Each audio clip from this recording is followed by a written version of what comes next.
So hi, I'm Jonathan Manning. I have been a nursery grower here in town for 25 years. I've been a certified arborist since 2008, but most of all I have loved plants my entire life.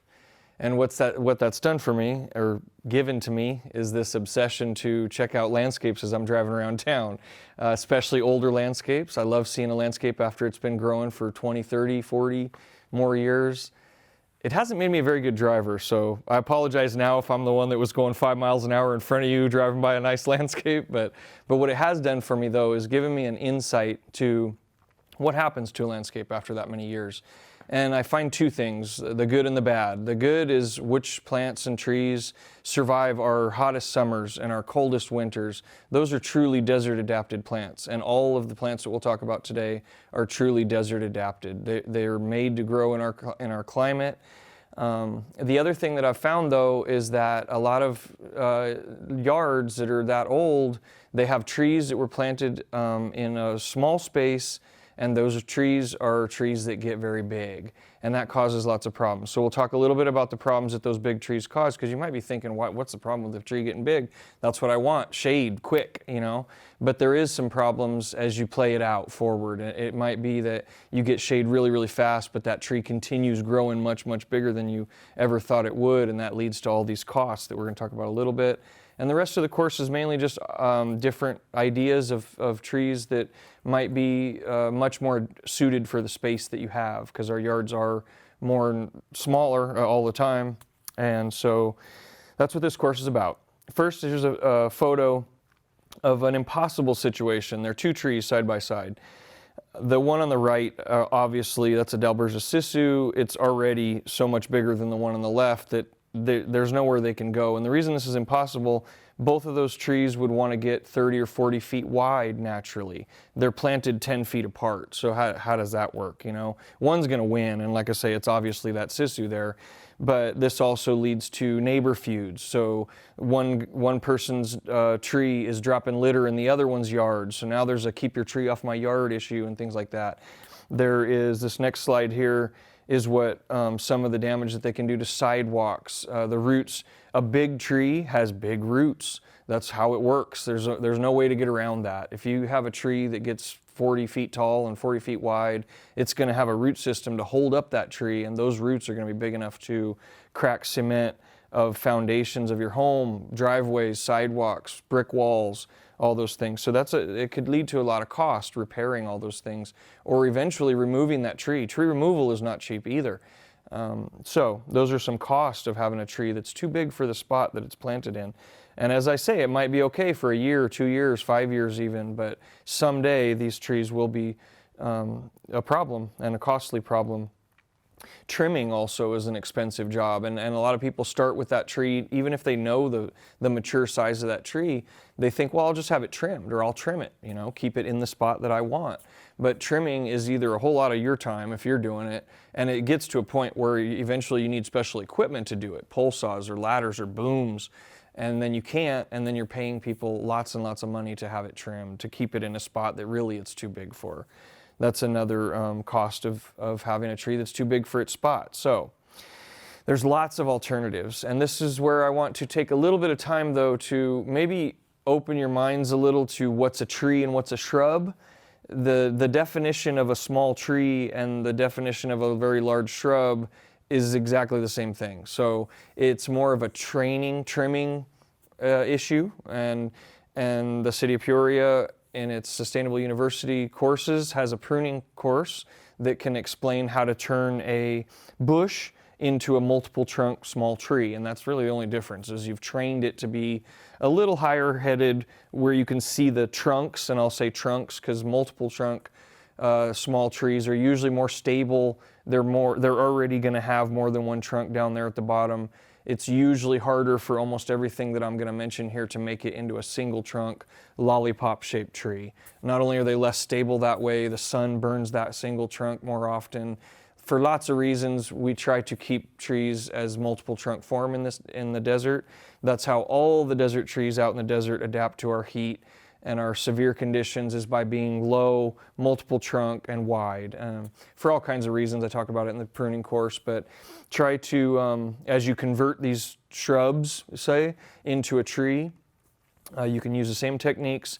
Remember also, little by little is always better for pruning. You have to worry a lot about what time of year it is when you do a hard prune. But if you do one branch here, one branch there, it's much healthier on the plant and also much easier to get rid of the garbage. And also you don't have to worry about what time of year you do that in. So that's how you convert what some of these are honestly big bushes, and we're going to make them into little trees or use them as little trees, and that's how it's done. I guess we'll get into some of the best varieties I've found. The first one being desert willow. Desert willow, or Schelopsis linearis. It's a flowering tree, completely native. You can find them in the riverbeds all over the desert southwest. The original way we used to grow these in the nursery industry was from seed, and they vary a lot. Some have white flowers, pink flowers, all over the place with flower color, and growth habit, right? The wild ones you find sometimes are very horizontal. They don't turn into a tree as much as kind of a across the ground kind of things. But over the years, you know, people have found better varieties, and now we clone them from cuttings where you can, if you find one in a nursery in the summer with flowers on it and real upright growth, you can be guaranteed that that's the way it's going to be. And there's some very, very nice varieties now that make really nice little trees, 15, 20 feet. Most of the trees that we're going to talk about are evergreen. This one is deciduous. That means they lose their leaves in the wintertime, which is a good thing because you in the wintertime, you want sun to come in, right? It's cold, you want a little more sun coming into the yard, and that's what these trees can do for you. And the flower is just amazing on these. All summer, from spring, summer, and fall, they'll have flowers all through that period. Well, they have leaves on them, pretty much they have flowers on them. The old-fashioned varieties, too, also had a lot more seed pods, which is just a little bean-looking thing, green bean-looking thing. Newer varieties now have much less seed pods on them. It's a little cleaner, a little neater look to them. But so look around, find a good variety. I would buy one in the summertime when you can see what color flowers they are. Sometimes they get mixed up in the nursery, and even though they're labeled, you wouldn't know. So try to buy one in the early spring when they first start blooming. It's a very hardy desert tree. You should be able to plant them in the spring without a problem. Just get them well established before the severe heat comes in the middle of summer. So here's a picture of a dormant one in the winter, showing that sun coming through that you would want during the cold season. And there's a picture of that flower. One of the many varieties of flowers. They vary from all burgundy colored, very, very dark colored burgundy, the whole flower, to half and half, kind of burgundy and white or pink, all the way to, I've seen white flowered versions also. Usually the darker the flower color, the more popular they are, but that's completely up to you. But it's a very, very good small tree for our yards. They don't get so big that they would crack foundations and do all the damage that these bigger trees would do. So that's just the first of many. So let's go through another one that I see all over town now. I'm glad that they're becoming much more popular. The Mulga Acacia, Acacia neura. This one, if anything, it's evergreen, or evergray, we'll call it. It has that silver leaf color that's always that way. So it contrasts very well, I think, to other green trees in your yard or bushes that are green, flowers, and there's this really silver gray colored plant that to me is a nice attribute to many yards. And again, a small tree, hard-wooded. I've never seen one of these blow over or break in the wind like other acacias do that grow faster and get bigger. And again, small enough to not cause the damage that bigger trees do. They fit in a smaller spot. 15, 20 feet again, maybe 25 feet on an older specimen. There's a picture here of them in a grove planting in a park, you know, and they look good like that too. They're smaller trees. And remember that about these smaller trees too, is if you want more shade in the yard, you can, all these little 15, 20 foot trees, you can put more than one in your yard also to have a grove situation. They help each other kind of shade their own trunks from the sun that way, give you some space underneath them to work and walk and enjoy the shade. But it might take more than one of these smaller trees, and that way each individual tree isn't making these giant roots cracking cement, but you get the shade of a bigger tree that would be the same amount of area covered. So that's a nice example of a little grove situation with a Mulga Acacia. And there's the flower of Mulga Acacias. They bloom in the spring. Lots and lots of these little kind of 1 inch long cattail things that are bright yellow, really, really pretty. So that's all the benefits to Mulga Acacia. And as I say, they're becoming much more popular. You can see good examples of them on streetscapes and parks here in Phoenix because it's proven itself to be a very good tree. They're frost tolerant and they also tolerate heat. So that's what makes them good here. Remember, these are all trees that have proven themselves to be desert adapted. That's going to save you water and time, and in the end you're going to get a healthier, better looking tree than something that was much more sensitive that you baby as much as you can and still end up with a tree that's kind of subpar. So desert adapted, remember. This is the third one here, Evergreen Bird of Paradise. So the Bird of Paradise family is huge. There's the red Bird of Paradise, are very common, the big orange flowers, big red orange flowers. The problem with those is any little slight frost and they freeze down to the dirt. So it's hard to make a tree out of them that way. You can make a tree out of them in one summer and then through the winter they freeze down to the ground and then you got to start over again. So this variety of Bird of Paradise, and remember, if you're from coastal California, Bird of Paradise is a whole different thing. These are desert Bird of Paradise, and there's a big family, like I say, all different color flowers, all different shapes and sizes. There's Cascalotes, there's desert Bird of Paradise. This is Evergreen Bird of Paradise is my favorite to make a little tree out of, and it's because they're the most frost tolerant. Again, I've seen them go through a record frost without any damage at all, where all the other ones in the family have had damage. So this is a very good one. As the name says, they stay evergreen all year round. They stay with leaves on them. They don't go dormant in the winter. And they get, again, 15, 20 feet at the max, but they make a really nice little tree. They bloom. Their next slide here has one in full color, yellow flowers. The next slide has it up close to the flower. They're very intricate, nice little flowers. And they bloom also almost all year round. I've seen flowers, more so in the summer, but I have seen flowers kind of real late fall and real early spring to give you this really long bloom season. That's all the good. The only problem with this is it's a little brittle. I have seen, they break in the wind. So my recommendation is you keep them lower and fuller, and that way you don't have these individual branches that are more prone to cracking in the wind. So the wood is a little brittle. They do grow fast, very fast. And that makes the wood a little brittle. So try to keep them to have a dense crown that's kind of locked into each other to support each branch as one whole canopy, and that'll save you from having branches kind of individually break down. Another thing that I do on this maintenance-wise is, I'm going to go back to that slide of the full of color. After those flower heads bloom, they start to produce seed pods, and those seed pods they take up a lot of energy. The plant puts all of its energy into making those babies and the seeds. And if you cut those seed pods off, on a big one, it's probably too much work for most people to do. But if you have a smaller plant that you're still willing to kind of go and deadhead it, like a rose or something. So after the flowers are spent, cut off all those flower stalks and they bloom back right away. That way, instead of wasting all that time on seed production, they go right back to blooms over and over and over again. As long as you're willing to do that work, you do get, it produces much, much more flowers. So that's a little maintenance trick that I've learned on this one to keep it growing fast, blooming a lot, things like that. So they do take a little trimming. The next one is so much one of my favorites. I named my daughter Sephora, but Sephora secundiflora is Texas Mountain Laurel is the common name on that one. And to me, one challenge in the desert is getting a really dark green glossy leaf. They usually don't go together, the desert heat and the shiny, almost tropical looking leaf, right? So this one has it all. It has that evergreen, so all year round it has this really dark green leaf. And it doesn't get very big like the rest of these, 15, 20, 25 maybe feet. And the flower is amazing also, and that happens in the spring, all at once in the spring. Huge show like the photo here, covered in these purple flowers that smell, there's a close-up of the flower, they smell like grape Fanta, grape soda, grape bubble gum, that artificial grape flavor. That's what they smell like. Smells wonderful, looks beautiful. And then the rest of the year you have this really, really dark green leaf. There's a couple other trees around that have that leaf, ficus being one of them. The problem is ficus are very frost sensitive, and this one handles frost down as cold as it's going to get around here as far as I'm concerned. I've seen it go through the coldest of winters, no damage at all.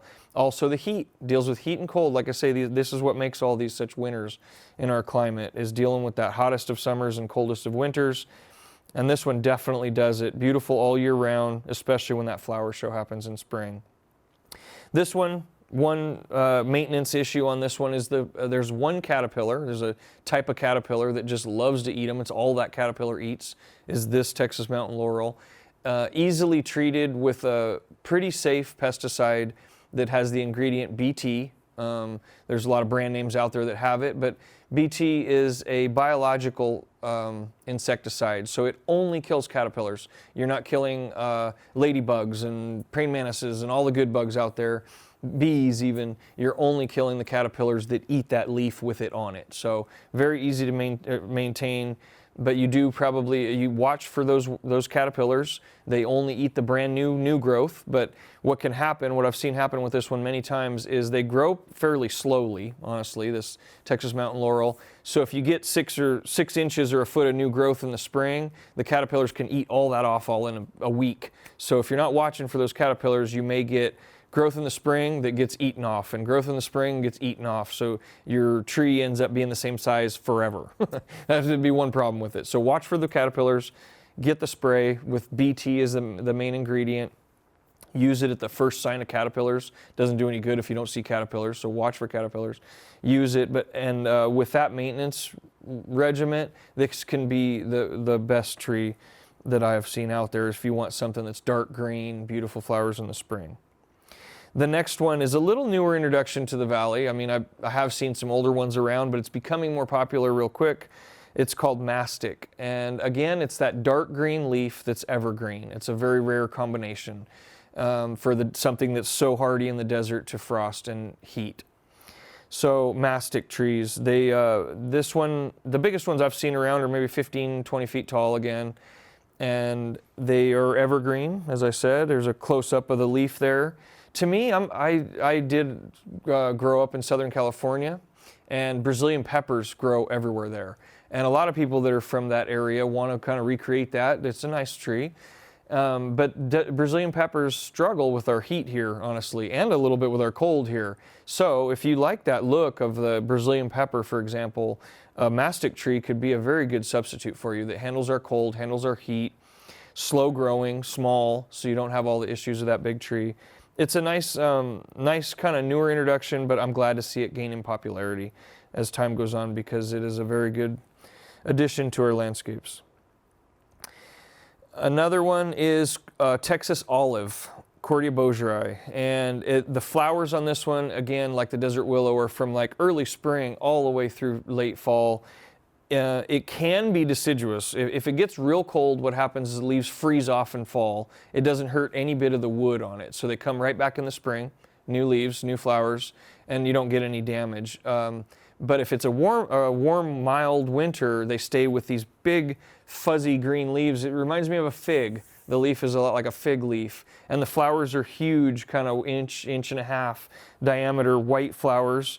There's a picture of the tree, kind of one of the bigger ones I've seen, maybe 20 feet tall there with flowers all over it. That'd be in the summertime. There's a close-up of those big white flowers. And like I say, for something that handles our heat and cold again and blooms all the time, is a really good addition to landscapes also. These I see on freeway plantings more and more too, and I hope that gives people a nice example of how good they could be as a front yard tree. Nice little front yard tree. So don't forget citrus. Citrus, if you want something that you put a little more work into citrus than you would the rest of these. They do need a little more water. I'd probably fertilize citrus once or twice a year. That's a little bit of extra care. I don't trim much on citrus at all, so that's not a big deal. But the little bit extra water, you got to make sure that you're irrigating on a real, like a once a week cycle in the summer, maybe once every 2-3 weeks in the winter. Other than that, and a little fertilizer in spring and midsummer, citrus give you something back for all that extra work. Not even that much extra work. So you get the fruit back. And I think a lot of people are attracted to citrus because they don't grow all over the country. People who move here from colder climates, that's something that they can grow in their yard, you know, be proud of that they home grew some really fresh fruit.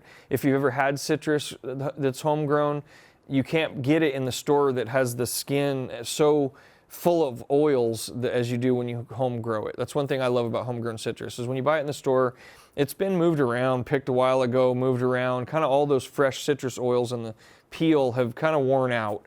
The inside is variable. Sometimes they're sweet, sometimes they're not. But there's nothing like homegrown citrus for freshness and that aroma of whatever variety of citrus it is. And so you can get all that out of a nice little small tree. It functions in this course because they vary in size. Here's a little chart that I'll leave on for a minute while I'm talking about it. Citrus vary in size by variety. So if you have a really, really small space, I would stick to a variety that that is one of the smaller varieties, like tangerines or kumquats. I have tangerines that I've had in the ground for 15 years now, and they're still only about 10 by 10. I've never trimmed them. That's just the way they grow, dense, compact, great tree for a small area. If you have a much bigger space and you almost want some shade out of the tree, do a lemon. Lemons grow upright very fast, but only to maybe 25 feet. And I've seen many lemons trimmed up to a height where you could kind of have a seating area underneath them with a little bit of shade, and lemons to boot. So citrus, don't forget about citrus. They work great as small trees. So citrus are evergreen all year round. They have that really beautiful dark green leaf. The spring flowers smell really good. So even if you don't get, even if you're not interested in the fruit, that's nice. Another nice attribute, the spring bloom and the smell of it. And like I say, in the end, you get something back out of this small tree that works as a landscape plant too. So edible landscape, permaculture, all that, if you're interested in any of that, citrus trees work great for a small tree. None of them would ever get so big that they would cause that cement damage or neighbor disputes that, if anything, your neighbors might want to grab a few over the fence, So let's see here. The last one is maybe a stretch for trees, but they're palms, and there's lots of dwarf palms, right? So palms, people ask me all the time, how tall does that palm get? Yeah, I can't answer. Palms grow up forever. You can't stop them. You can't trim the top to keep them short. But what varies a lot in palms is rate of growth. So some put on, we measure it usually in the nursery by how many inches of trunk they'll get a year. And some palms, like a Mexican fan palm that's really growing fast, can put a foot or two of trunk every year, if not more. And they grow super fast and get really big. There's dwarf palms, is what we'll talk about here. So Mediterranean fan palms is to me my favorite because of their tolerance to heat and cold. We grow them in the nursery here in Phoenix from seed out in full sun. No greenhouse to protect them from the cold. Even when they're tiny babies, no shade to protect them from the heat. They're bulletproof here. So if you want a really hardy palm that puts on only a couple inches of trunk every year, that's the difference. These grow very, very slowly. And they make Mediterranean fan palms, they make pups, they call them, little baby trunks come out of the bottom all the time. So you can let them all go. Some people like a big mound of leaves out there looking tropical behind a waterfall or something, who knows. But you can also trim the trunks up a little bit, make them look more like trunks, like the photo here. And at this point, when those baby pups come out the bottom, you would want to trim them off. Loppers work real good. You can just cut them right out as long as you don't dig into the main trunks that you're trying to keep. So they continuously make more and more and more trunks coming out of the ground. You can trim those off or leave them either way. But they're just so hardy. I love to see them go in any landscape because they're almost on their own, like any desert plant out there. It's a very, very good addition to any landscape. Gives a little bit of that tropical look, but doesn't take up a whole lot of room. I mean, a big one, 6 by 6 of the space in your yard. And like I say, they get taller and taller and taller. And I love to see a really old 20, 30, 40-year-old specimen with 8, 10 feet of trunks on them, but they're still only taking up that little 6 by 6 foot piece of your yard. The next one I'd like to talk about, the only other palm that I'll recommend, is Pygmy date palms. And this is, like I say, they're not as much my favorite as Mediterranean fan palms because I've had winters where they burn. All the leaves burn off from the frost. And then they grow back. Usually the middle leaf starts growing out in the spring and you wait a whole summer for them to be back to beautiful. The other problem is the heat. And if they're established, they deal with heat pretty good. The problem is most of the time when you go to a nursery, they've arrived from Florida where they mainly grow these. And you take them from the shaded area of the nursery where they just arrived from Florida in June, and you put them out in your gravel front yard in full sun here in Phoenix, and that'll burn them too. All the leaves burn off. Sometimes they recover in the fall and put out new growth again. So I'm talking a lot bad about them, but those are just the challenges of them. Where you'd go with this one is if you really don't like that fan-shaped leaf as much like the fan palm has, and you want that a little bit more tropical, feathery look of a palm. These are definitely doable. You know, if you like that look a lot better, that ferny, feathery leaf of a date palm, Pygmy date palm is the best one, and you just deal with those issues a little bit. You might cover them in a frost, and you might, I would put them in, you know, really early spring if you're going to plant one. Make sure you're putting it in March. Should be the best time of year to plant a Pygmy date palm. That way it's a little bit past frost, which our last frost date usually is March 1st. Right away after there's no danger of frost, you plant that thing in the yard, deep irrigate it really good, and make those roots grow deep before the heat starts to come and beat it up. And then you should be fine. It's a very good plant for here. I see really nice specimens all over town, so definitely doable. And that's my short list of small trees that would work to solve that problem of a really big shade tree that gets too big for the spot that it's planted in and causes all those really expensive problems as they get bigger and bigger and bigger. So if you like any of these, try them out. Like I say, a lot of them, you might find them in the bush section of the nursery as opposed to the tree section of the nursery. More and more as they get popular, nurseries are putting them in bigger sizes. So if you wanted one that's already trained into a little tree, you could go for a 15-gallon or a 25-gallon bush, you know, big bush that's already trained into a little tree. So that's pretty much the list to start with. There's many, many more. But any one of these would be very well adapted to our climate, help you save water, and help you avoid those problems of really big trees as they get bigger in the future. Thanks for joining us today, and keep an eye out for the next episode of Peoria's Sustainable University.